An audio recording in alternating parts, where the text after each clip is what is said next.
The Adventures of Huckleberry Finn by Mark Twain. Chapter 3.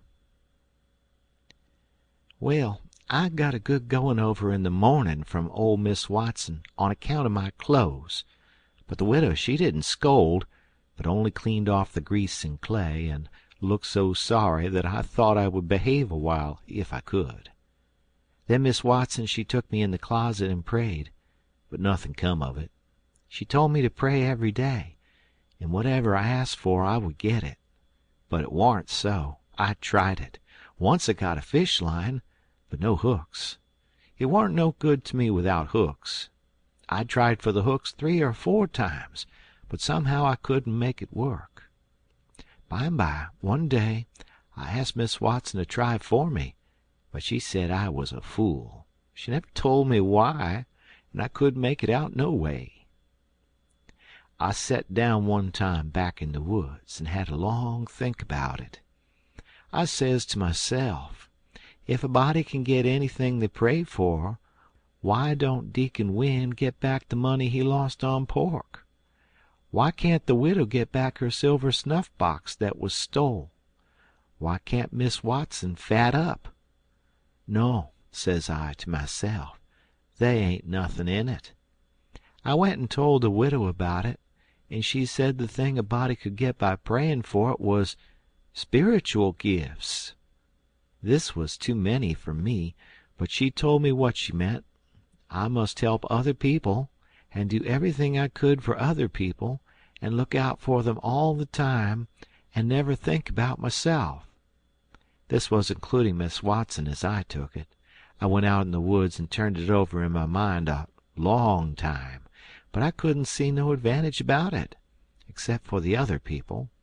So at last I reckoned I wouldn't worry about it any more, but just let it go. Sometimes the widow would take me one side and talk about Providence in a way to make a body's mouth water. But maybe next day Miss Watson would take hold and knock it all down again. I judged I could see that there was 2 providences, and a poor chap would stand considerable show with the widow's providence, but if Miss Watson's got him, there warn't no help for him any more. I thought it all out, and reckoned I would belong to the widow's if he wanted me, though I couldn't make out how he was a-goin' to be any better off than what he was before, seeing I was so ignorant and so kind o' low down and ornery. Pap he hadn't been seen for more than a year, and that was comfortable for me. I didn't want to see him no more. He used to always whale me when he was sober and could get his hands on me, though I used to take to the woods most of the time when he was around. Well, about this time he was found in the river drownded, about 12 mile above town, so people said. They judged it was him anyway. Said this drownded man was just his size, and was ragged, and had uncommon long hair, which was all like Pap, but they couldn't make nothin' out of the face, because it had been in the water so long it warn't much like a face at all. They said he was floatin' on his back in the water. They took him and buried him on the bank. But I warn't comfortable long, 'cause I happened to think o' somethin'. I knowed mighty well that a drownded man don't float on his back, but on his face. So I knowed then that this warn't Pap, but a woman dressed up in a man's clothes. So I was uncomfortable again. I judged the old man would turn up again by and by, though I wished he wouldn't. We played robber now and then about a month, and then I resigned. All the boys did. We hadn't robbed nobody, hadn't killed any people, but only just pretended. We used to hop out of the woods and go chargin' down on hog drivers and women in carts, taking garden stuff to market, but we never hived any of 'em. Tom Sawyer called the hogs ingots, and he called the turnips and stuff jewelry, and we would go to the cave and powwow over what we had done and how many people we had killed and marked, but I couldn't see no profit in it. One time Tom sent a boy to run about town with a blazing stick, which he called a slogan, which was the sign for the gang to get together, and then he said he had got secret news by his spies that next day a whole parcel of Spanish merchants and rich Arabs was going to camp in Cave Hollow with 200 elephants and 600 camels, and over 1,000 sumpter mules, all loaded down with diamonds, and they didn't have only a guard of 400 soldiers, and so he would lay an ambuscade, as he called it, and kill the lot and scoop the things. He said we must slick up our swords and guns and get ready.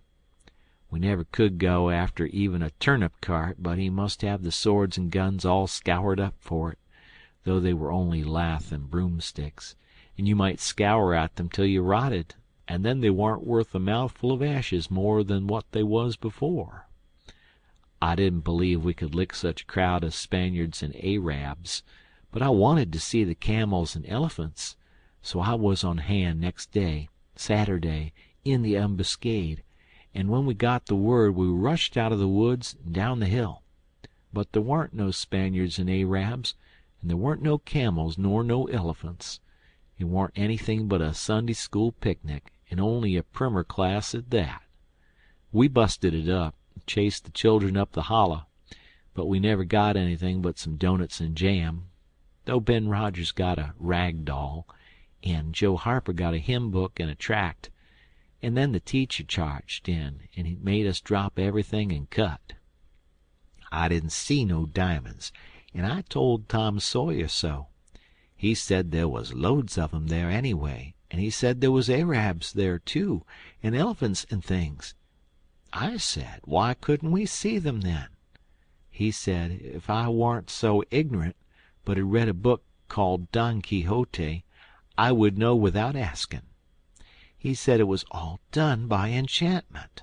He said there was hundreds of soldiers there, and elephants and treasure, and so on.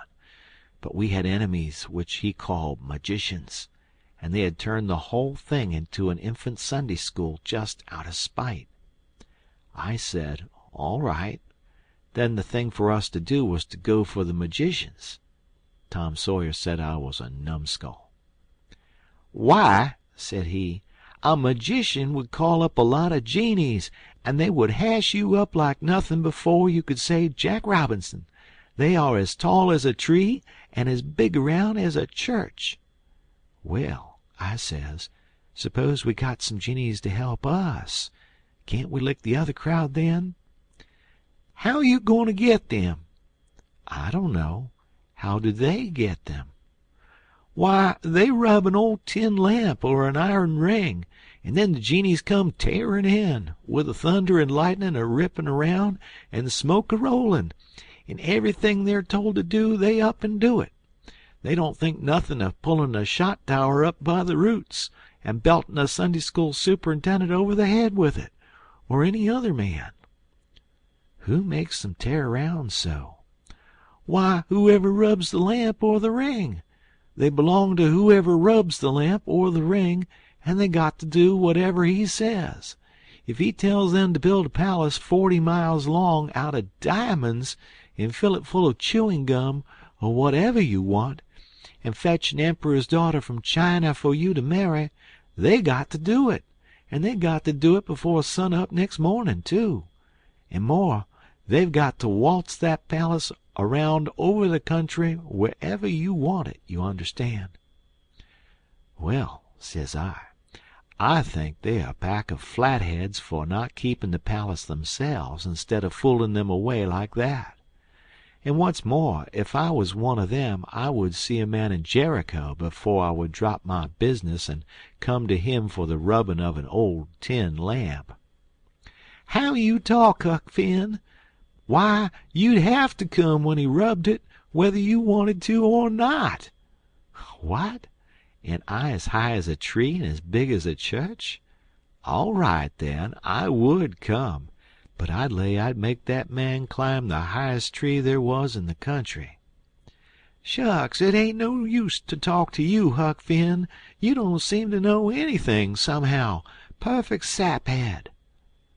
I thought all this over for 2 or 3 days. Then I reckoned I would see if there was anything in it. I got an old tin lamp and an iron ring, and went out in the woods and rubbed till I sweat like an Injun, calculating to build a palace and sell it. But it warn't no use. None of the genies come. So then I judged that all that stuff was only just one of Tom Sawyer's lies. I reckoned he believed in the Arabs and the elephants, but as for me, I think different. It had all the marks of a Sunday school. End of chapter.